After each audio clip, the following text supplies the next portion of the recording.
UP के आजमगढ़ जिले से एक चौंकाने वाला मामला सामने आया है। दरअसल जिस पत्नी की हत्या के आरोप में पति 13 महीने तक जेल में बंद रहा, वो पत्नी अब जिंदा हालत में मिली है। जेल से जमानत पर छूटने के बाद पति ने स्वयं पत्नी को खोज निकाला है। अब पत्नी के ऊपर झूठी रिपोर्ट लिखाने का मुकदमा दर्ज कर पुलिस जांच पड़ताल कर रही है। जैनपुर कोतवाली अंतर्गत मसोना सुखपुर गांव के रहने वाले दीपू की शादी वर्ष 2019 में मऊ जिले के घोसी थाना अंतर्गत छोटी डांडी गांव की रहने वाली रुचि के साथ हुई थी। बताया जा रहा है कि शादी होने के बाद पति पत्नी में किसी बात को लेकर अनबन हो गई। शादी के बाद अपने पति को छोड़कर पत्नी अपने मामा के घर चली गई। काफ़ी दिन तक रुचि अपने मामा के घर पर रही।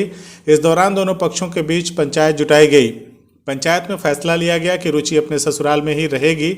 उसके बाद दोनों पक्षों में समझौता हो जाने के बाद रुचि की विदाई करा दी गई। बताया जा रहा है कि पंचायत के बाद दोबारा जो रुचि अपने ससुराल में आई तो एक सप्ताह तक ससुराल में रहने के बाद वह संदिग्ध हाल में ससुराल से लापता हो गई। दीपू और उसके घरवाले उसकी काफ़ी खोजबीन किए, लेकिन उसके बारे में कोई जानकारी नहीं मिली। इधर बेटी के गायब होने की सूचना जब उसके माँ बाप को मिली तो रुचि के मां ने जैनपुर कोतवाली में दीपू, उसके पिता तथा दीपू के भाभी के खिलाफ दहेज, प्रताड़ना और हत्या का आरोप लगाते हुए मुकदमा दर्ज करा दिया। दीपू की सास के द्वारा मुकदमा दर्ज कराए जाने के बाद पुलिस ने दीपू को गिरफ्तार करते हुए जेल भेज दिया। इस मामले में पुलिस अधीक्षक अनुराग आर्य ने कहा कि युवक द्वारा थाना जैनपुर में एप्लीकेशन दिया गया था। पत्नी रुचि सहित 4 लोगों के खिलाफ थाना जैनपुर में मुकदमा दर्ज कर लिया गया है। आगे की वैधानिक कार्रवाई की जा रही है तथा जो भी इसमें दोषी पाया जाएगा उसके विरुद्ध वैधानिक कार्रवाई की जाएगी। वहीं पीड़ित दीपू ने बताया कि किसी तरह से 13 महीने सलाखों के पीछे बिताने के बाद जमानत पर रिहा होने के बाद उसने अपनी पत्नी की खोजबीन शुरू की तो पत्नी रुचि भिंड जिले में उसे मिल गई। थाना जैनपुर में पत्नी रुचि और उसके मामा सहित उसकी बहन के खिलाफ दीपू ने तहरीर दी है।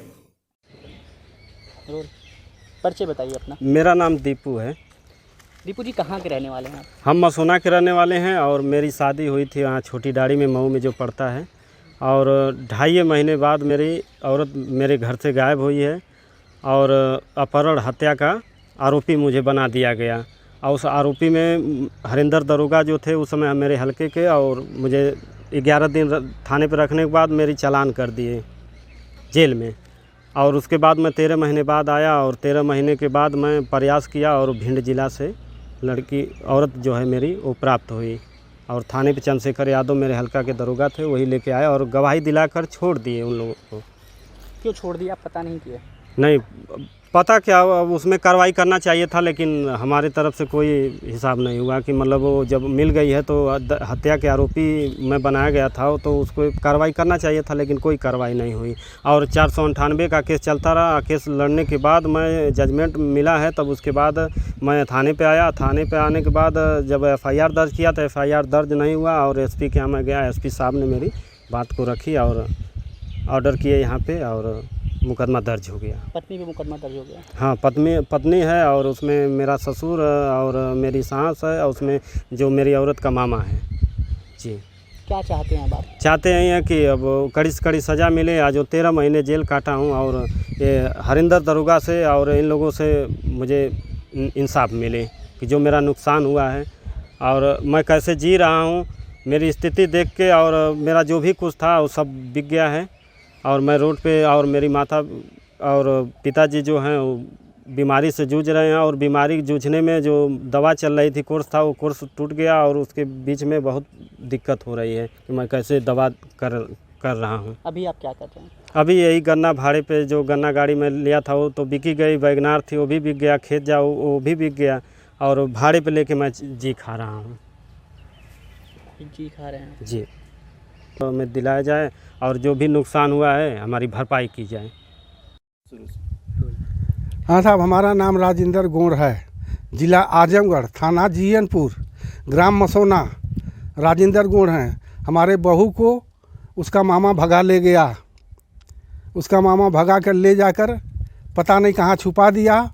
जब हम दरख्वास्त दिए 2 बजे दिन में तो कोई सुनवाई नहीं हुई, न थाने से न वहाँ से वो लोग फ़ोन उठाए और 7 बजे आकर यहाँ थाने पर लिखा दिए कि हमारी बेटी को मारकर ये लोग फेंक दिए। कब की घटना है ये? साहब 2019 की है। 2019 की है घटना। फिर क्या हुआ?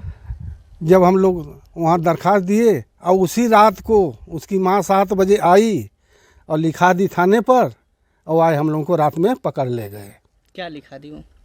कि मार कर फेंक दी हमारी बेटी को, दहेज पर था और उत्पीड़न, यही लिखा कर वो लोग गए। दरोगा साहब आए, हम लोगों को 10 बजे रात को उठा ले गए। ये 2019 की घटना है साहब। तब से हम लोग इधर उधर ढूंढते भटकते रह गए, मगर कहीं पता नहीं चला।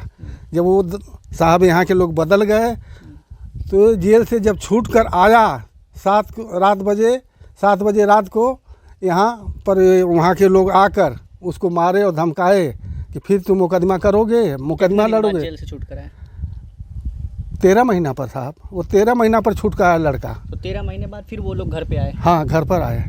वो अजमतगढ़ से आ रहा था, वहीं पुल पर लोग बुला के उसको मारे। जब चंद्रशेखर यादव आए, खबर पाए तो सारा सुन लिए बात, वो उसके चक्कर में पड़ गए। तो साहब वो खोजबीन करने लगे, तो जाके जब लड़का जेल से छूट कर आया है तो 1 ही महीना तो ये बात हुई। उसके बाद चंद्रशेखर साहब ने, जो दरोगा थे, वो ढूंढ कर उसको ले आए। तब से हम लोगों को मालूम हुआ कि वो मरी नहीं है, जिंदी है। उसका मामा ले गया था। माँ का नाम है माया, बाप का नाम है मंगरू, उसकी बहन है रीचा। तो ये कहाँ आपको मिली? दरोगा साहब ले आए ना, कहाँ से? इटावा जिला से। इटावा में थी? जी। और कोई भी था इनके साथ? इनके साथ साहब वही थे जिसके साथ ये लोग किए थे। इसकी माँ जिसके साथ बेची है मामा, वही लोग थे। जेल में वो भी आए थे। हाँ, और ले जाके उसका मौके पर मुआयना कराए, करा कर 4 दिन में छोड़ दिए। और तब से हम लोग साहब ढूंढते थे, अब सुनवाई होगी। कोई सुनवाई आज तक नहीं हुई। अब लड़का जो है गया है साहब के पास, एसपी साहब के पास। तब वो लिख कर रिपोर्ट दिए थाने पर। तब से आप लोग आ रहे हैं, जा रहे हैं, कैसे क्या हो रहा है हम लोगों को समझ में नहीं कुछ आ रहा है साहब। हमें इंसाफ चाहिए। हमारा 4 चक्का बिक गया है, गन्ने वाली गाड़ी बिक गई है, ज़मीन बिक गई, अभी हमारे तक सुनवाई नहीं हुई। क्या चाहते हैं आप लोग? साहब इंसाफ हम चाहते हैं। हमें कोर्ट से, अदालत से कुछ इंसाफ नहीं मिला और न पुलिस सुन रही है। यही तो है सवाल साहब कि सब कुछ हमारा बिक गया, हम लोग एकदम रोड पर आ गए, हमारी कोई सुनवाई नहीं बेटा हुई। क्या कर रहा है इस समय? गन्ने का जूस बेच रहा था रोड पर। अच्छा, हाँ साहब, इससे पहले क्या करते थे आपके बेटे? यही गन्ने के जूस का काम करते थे। यही करते ही हैं शुरू से? हाँ। वहीं पीड़ित की भाभी विनीता ने भी पुलिस पर सवाल खड़ा कर दिया है। उन्होंने कहा कि उन्हें 3 दिन तक थाने में बैठाया गया, बार बार ये कहने पर भी कि हम लोग निर्दोष हैं, हमारी किसी भी बात को पुलिस द्वारा नहीं सुना गया और उसके देवर को जेल भेज दिया गया। आज उसकी स्थिति काफ़ी दयनीय हो गई है। उसकी भाभी ने बताया कि इन्हीं सब वजहों की वजह से उन्हें ज़मीन तक बेचना पड़ गया।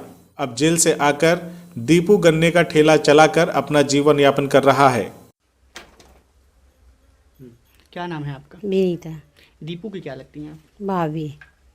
क्या जो दीपू का कांड हुआ था, दीपू जेल में थे, आप भी उस टाइम जेल में गई थी? नहीं, थाने पे बैठाए थे 3 दिन तक। किस लिए बैठाए थे आपको? वही कि दहेज के लिए उत्पीड़न करते थे, ससुर को और हमको नाम डाले थे उसमें। 3 दिन तक थी आप? जी। कहाँ पे थी? यही थाने पे बैठा। कौन से थाने पर? जीएनपुर। जीएनपुर में। जी।